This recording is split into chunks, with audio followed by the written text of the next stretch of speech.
Diseminasi saya, desiminasi ya. Desiminasi ya. Budaya positif calon pemikiran angkatan 11. Masya Allah.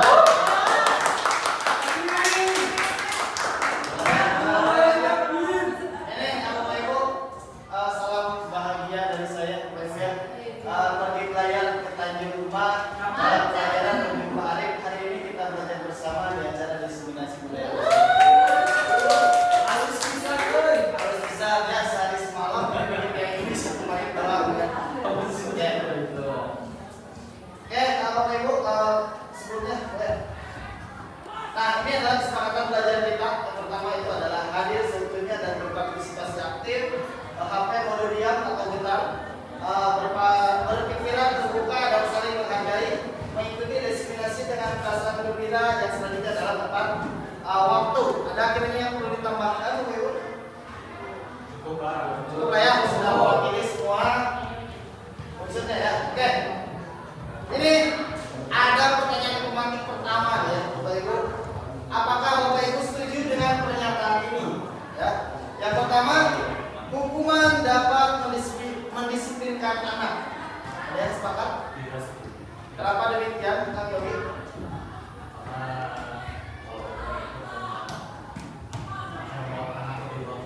Oke, hukuman membuat anak lebih berontak. Oke, nomor 2, pemberian hukuman dengan hal positif seperti membaca atau membersihkan halaman sekolah dapat meningkatkan disiplin anak. Apakah setuju yang pernyataan yang kedua? Setuju. Setuju ya? Setuju apa tidak setuju? Setuju. Betul ya?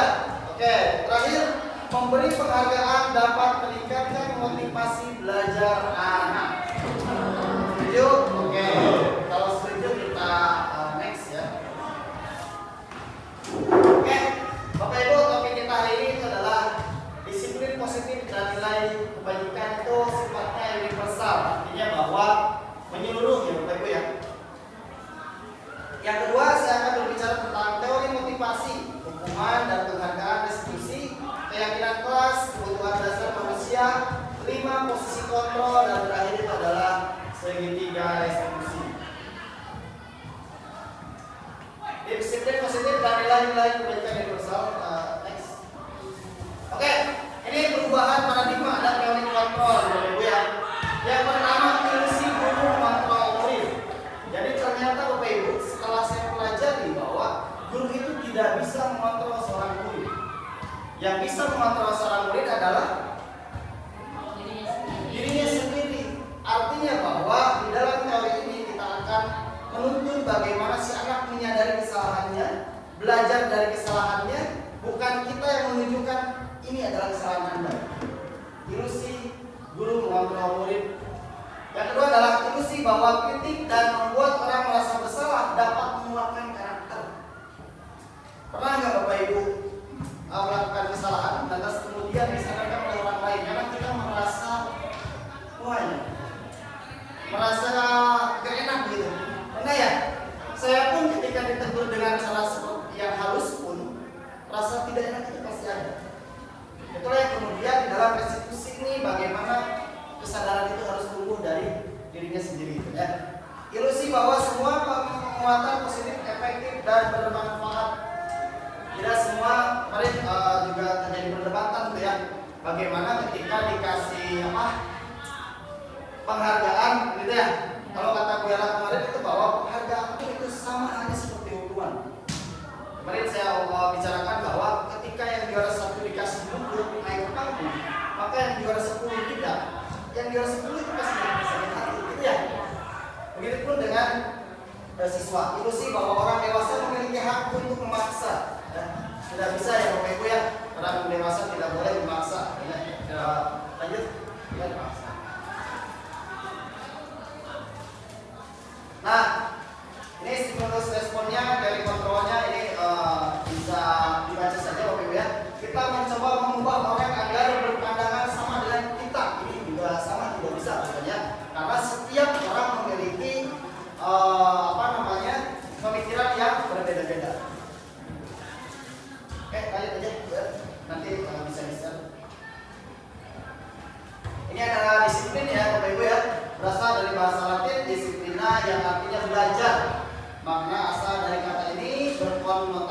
dengan disiplin diri dan murid-murid.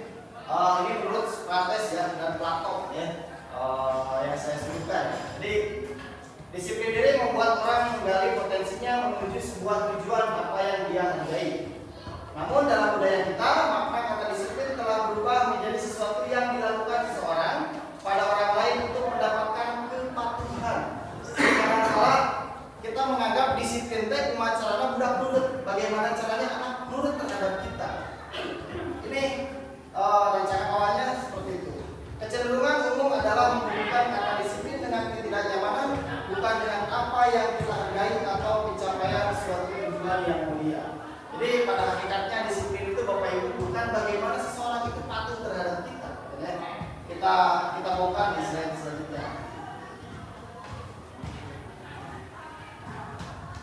Nah, ini nilai-nilai kebajikan universal itu nilai-nilai kebajikan adalah sifat-sifat positif manusia yang merupakan tujuan mulia yang ingin dicapai setiap individu. Jadi sebetulnya secara kodratik kita itu sudah memiliki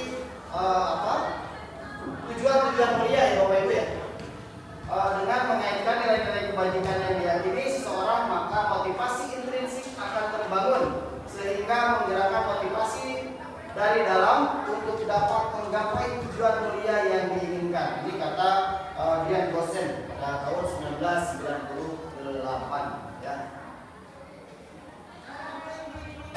Kita ke pembahasan selanjutnya, teori motivasi, hukuman dan penghargaan restitusi.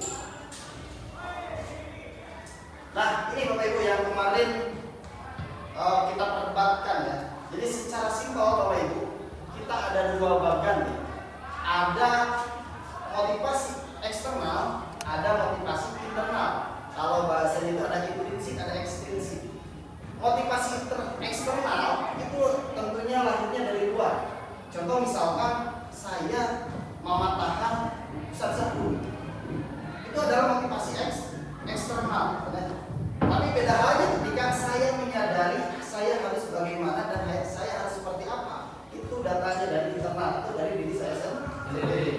Jadi saya sudah katakan motivasi eksternal biasanya itu adalah untuk menghindari ketidaknyamanan, hukuman, apa yang akan terjadi apabila saya melakukannya. Biasanya timbul pertanyaan seperti ini. Apa yang akan terjadi jika saya melakukan sesuatu? Ini motivasinya lahir dari eksternal. Biasanya saya nggak mau terlambat, saya tidak terlambat karena dihukum, karena takut dihukum. Berarti motivasinya adalah eksternal. Jadi bukan kesadaran bahwa saya harus tepat waktu, tapi saya tepat waktu karena saya takut dihukum. Ya. Sama halnya misalkan Bapak Ibu datang ke sini gara-gara pengen mie ayam, nah itu juga eksternal. Misalkan artinya bahwa kalau motivasinya pada posisi seperti itu, maka Bapak Ibu motivasi eksternal yang lain. Tapi di dalam diskusi bagaimana motivasi internal itu tumbuh ya. Jadi hari ini kita sudah belajar ini, sudah terjadi pergeseran paradigma harusnya ya. Jadi bukan lagi embel-embel mie ayam, tapi belajar adalah suatu kewajiban. Kita ya. Yang kedua, untuk mendapatkan imbalan ini juga sama. Kayak misalkan kemarin jadi perdebatan Pak, langsung misalkan juara hiji dikasih hadiah. Nah itu juga imbalan. Ini motivasinya eksternal. Sementara di dalam restitusi, motivasi internal itu lebih dikedepankan dan lebih diutamakan ya. Untuk menghargai diri sendiri. Nah ini yang memang budaya yang sampai saat ini kita lakukan bersama-sama. Makanya sering kalau Pak Abe bilang itu mulai dari diri gitu ya Bapak Ibu ya. Jadi dalam hal dimulai dari diri sorangan, muat biasa Bapak Ibu ya, muat biasa ya. Oke, lanjut ya.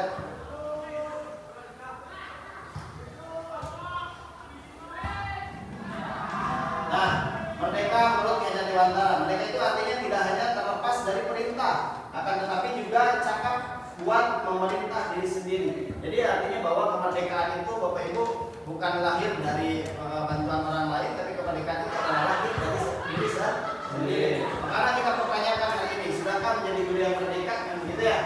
Sudahkah ada keinginan diri? Sudahkah ada keyakinan di dalam diri? Katanya terkait dengan dunia pendidikan ya. Next.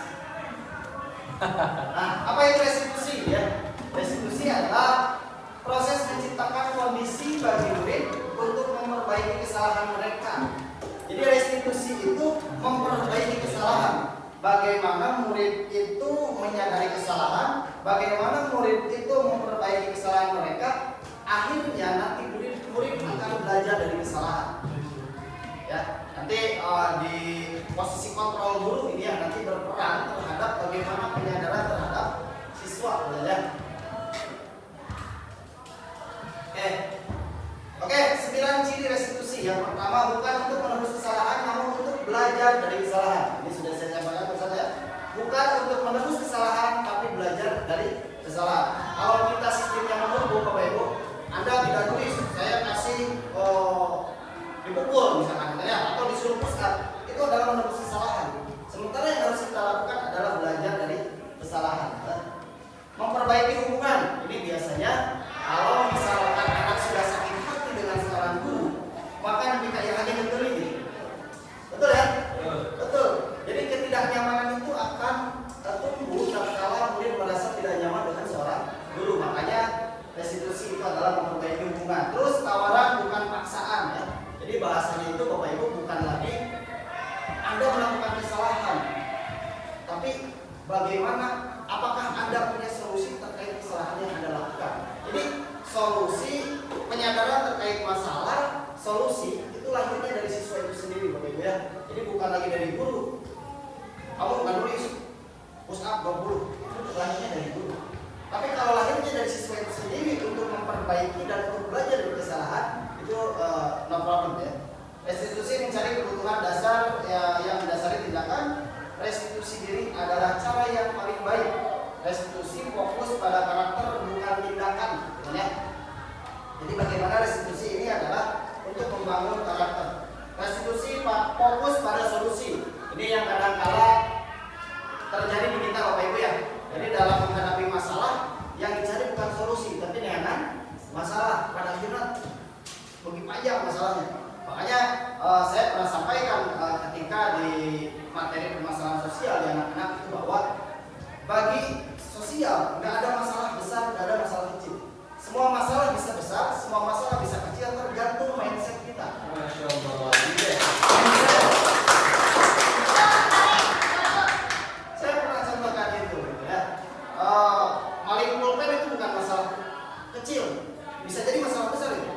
Besar-besar maling pulpen. Kalau saya uruskan ke dunia hukum, ya tetap aja pasal pendirian gitu deh. Tapi kalau saya anggap bahwa udahlah terbilang pulpen kasih aja, itu jadi simpel ya. Biasanya maling lagi. Hah? Biasanya maling lagi.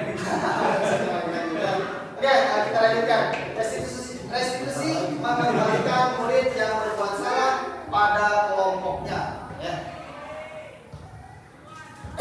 Oke, ini Bapak Ibu, akar dari restitusi yang dilakukan itu adalah keyakinan kelas Bapak Ibu ya. Jadi kemarin sudah disampaikan bahwa ada 3 tahapan Bapak Ibu ya. Ada apa saja kemarin? Ada menstabilkan identitas ya. Kemarin hasil diskusi kemarin ya. Ada 3 ya. Ada menstabilkan identitas. Apa? Verifikasi tindakan yang salah. Yang selanjutnya adalah menanyakan keyakinan. Itu adalah tahapan di dalam restitusi itu ya. Yang pertama menstabilkan identitas. Misalkan seperti ini Bapak Ibu, Rizal misalkan ya. Kemarin Bapak mendengar bahwa Bapak mendengar dari guru BK misalkan ya, bahwa Rizal itu tidak masuk sekolah selama 3 hari misalkan. Itu adalah menstabilkan identitas. Terus kemudian di pertanyaan selanjutnya mungkin Bapak Ibu bisa bilang seperti ini. Oke Rizal misalkan, semua orang pernah berbuat salah, begitupun dengan Bapak. Karena salah itu adalah kodratnya manusia itu adalah menstabilkan identitas. Sehingga anak itu berpikir bahwa pokoknya anu sok salahnya dari saya ngumpul, guru ge salah sok salah. Itu menstabilkan identitas. Terus yang kedua validasi tindakan yang salah. Biasanya digali. Kira-kira kenapa Rizal ini nggak sekolah selama 3 hari? Biasanya seperti itu ya. Pertanyaan-pertanyaannya arahnya ke sana. Yang terakhir adalah keyakinan kelas. Ini yang akan kita bahas.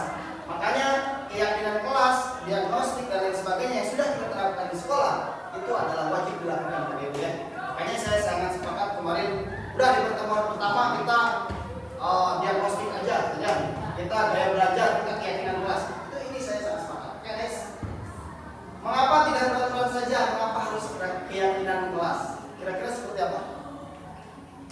Oke, silakan saudara. Karena kalau misalnya peraturan itu anak-anak biasanya lebih gampang untuk melanggar. Oke, Kalau keyakinan itu kan sebenarnya mengerti masing-masing, betul. jadi lebih sulit melanggar. Oke, terima kasih ya. Selanjutnya ada lagi. Mengapa tidak ada peraturan? Ya. Kalau peraturan biasanya mengajarnya dari guru. Kalau PPT kelas biasanya dibikin secara bersama-sama dari guru dan juga siswa.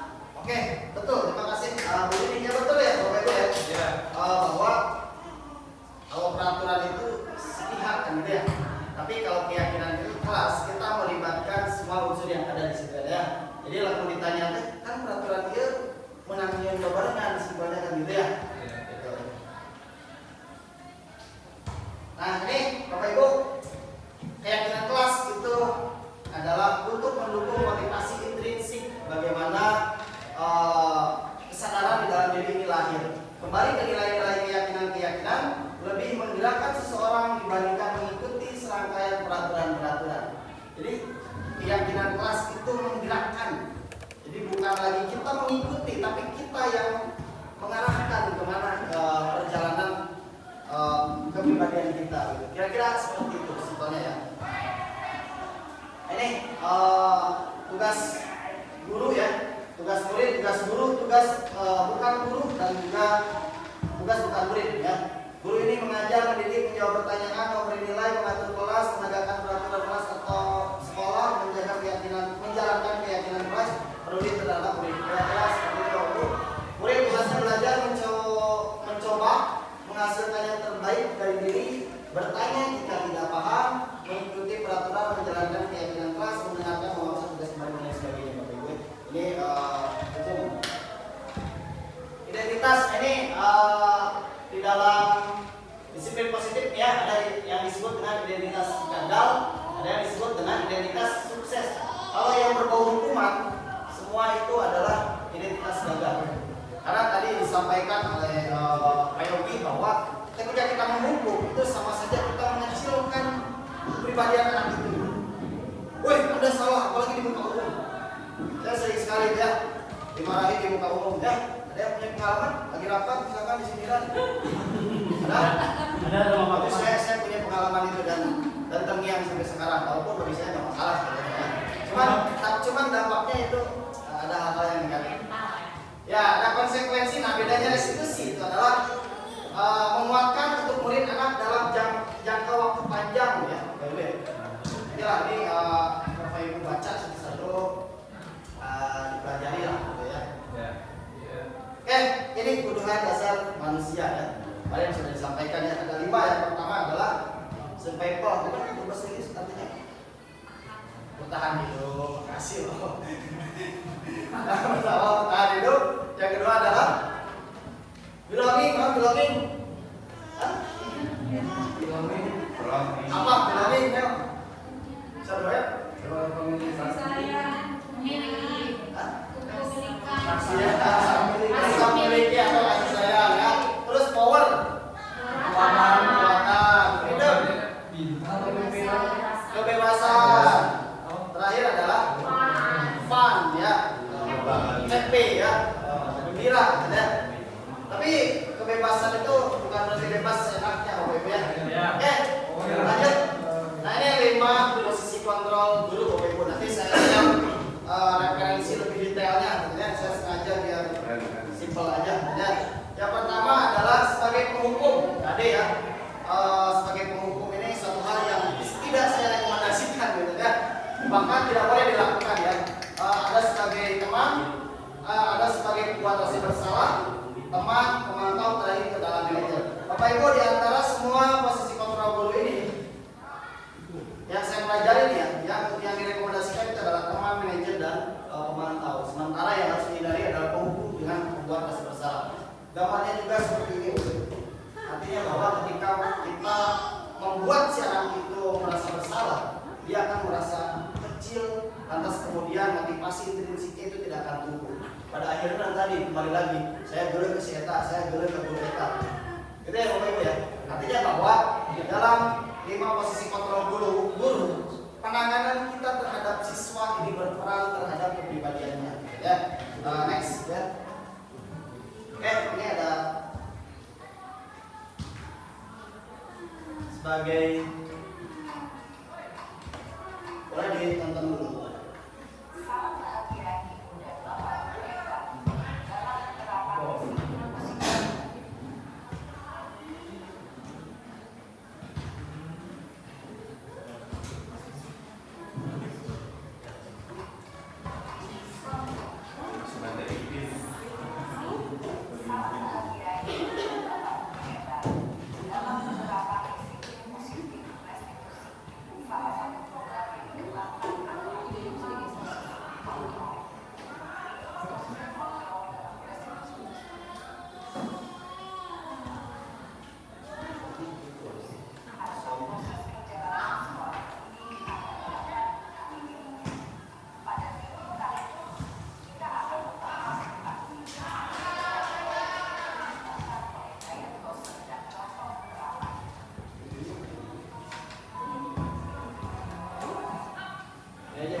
Biar lebih jelas dulu karena posisi kontrol ini sangat menentukan.